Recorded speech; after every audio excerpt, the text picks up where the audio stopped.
Royals fans of the last 2 decades have seen this happen before. Other baseball teams have probably seen it too, but when your team is in the process of going 30 years in between playoff appearances, it hurts just a bit more. Think back to 1999, with Tony Muser and Jose Rosado. Or perhaps 2001 with, again, Tony Muser but this time with Chad Durbin. Or, likely the most famous example, 2009, with Trey, Hillman and Meche. There is relatively little a manager controls throughout a season. They don't determine who is on the roster, that's the job of the GM, even if the manager might have some input. They also have no control over how a given player performs on a certain night. They can make the statistically best lineup or call in the statistically best reliever for a given situation, and those players can have an off night and none of it matters in the slightest. One thing that is 100% in a manager's control, though, is when they're going to give a guy a break. For position players, that's a night off. Same for relievers. For starting pitchers, they usually just follow the rotation, but they decide when a guy has had enough for a night and bring in one of those relievers. In the historical cases from the first paragraph, the manager chose to let those starters throw more pitches, 130, in a game than they should have. Danny Duffy has never thrown nearly that many pitches in a game in his career, so what am I going on about? On April 21st, Ned Yost allowed his most oft-injured, most valuable pitcher to pitch on 3 days rest in a season that was already clearly lost. Just like with those other starters, this wasn't the first time Danny had been called to go above and beyond, but as a manager, it's your job to know when and where you can push a guy. It's your job to not listen to him when he insists he's good to go. If you know better, just ask Terry Collins and Matt Harvey.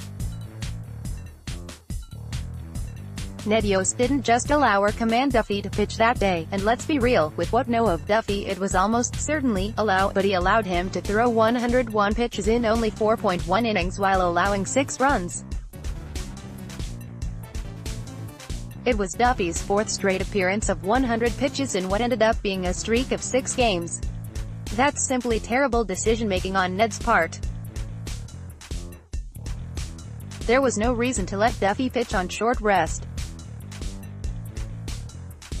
There was especially no reason to let him throw more than 100 pitches while he was at it.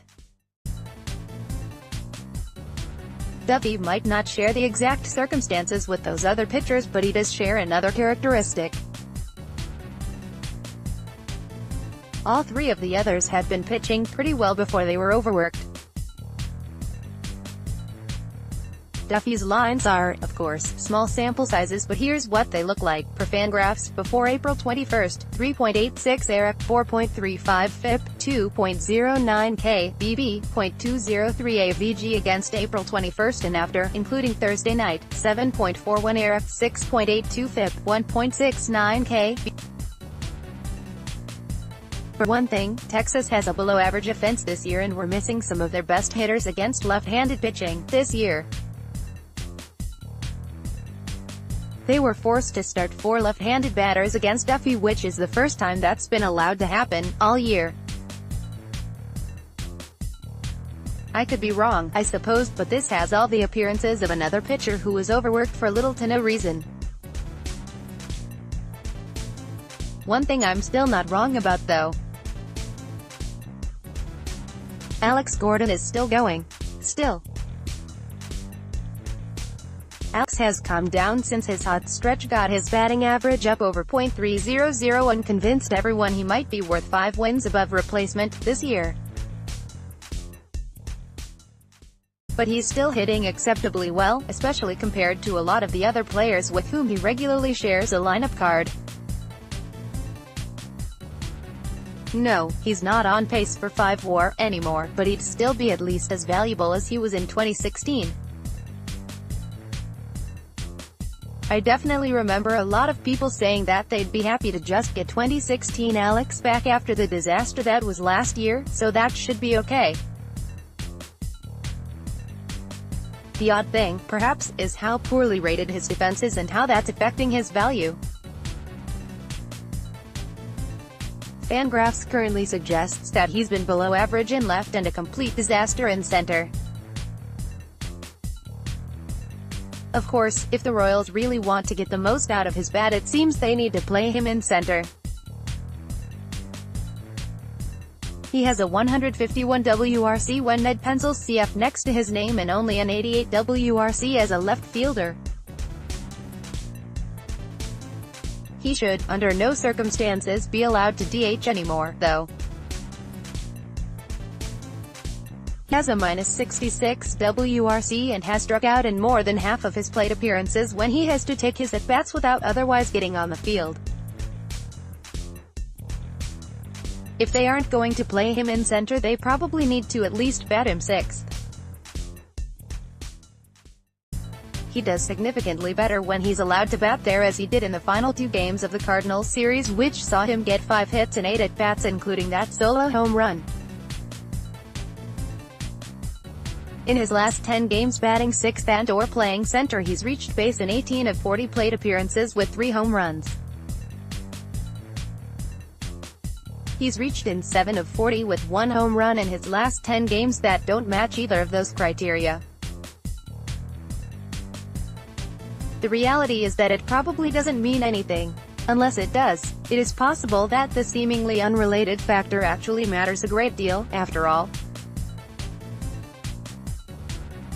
Butler claimed to be more comfortable as a hitter when he played in the field rather than just as a DH, and the stats bear him out. He had a career 125 WRC as a first baseman and only a 109 WRC as a DH. This split was even more pronounced from 2014 on, 131 WRC as a fielder versus 89 WRC as a DH. Speaking of guys we would like to DH more, Salvador Perez is proving to be more valuable than ever. Salvi has a long-standing reputation in KC as one of their better hitters and an amazing defender. But he hasn't been a positive as a hitter over a full season since 2013, and the defensive metrics suggest his skills behind the dish took a steep nosedive last year to something slightly above average instead of remarkably good. This year, though, he's really hitting so far. He's only played in 30 games and he already has 8 home runs.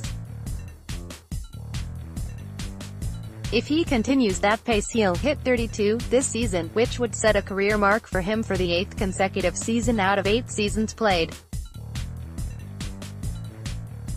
The thing is, he's also walking at a career-high rate, still only 5.8% of the time, but that is more than 50% better than his career mark, and he's bringing the strikeouts down a bit, too, while the ISO is higher than ever. His 113 WRC would easily be a career high over the course of a full season, and the defensive metrics are happy with him, again, too.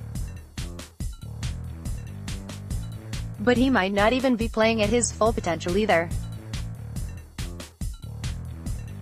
His .250 BABIP so far is 38 points below his career average, but he's hitting the ball harder than ever while maintaining the high FB percent and low GB percent he's had the last few years. He could get even hotter before he's done. Many analysts, even here at Royals Review, have long wondered if Royals fans' perceptions of his trade value were a bit out of whack.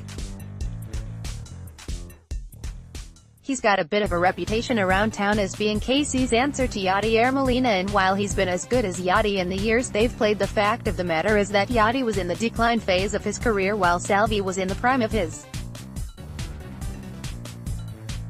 But if Salvi really has found a new level and can maintain this over the remainder of the year, he might have legitimate trade value, after all. I mean, probably less valuable than you're thinking, because he'll be 29 next season with a growing history of injury.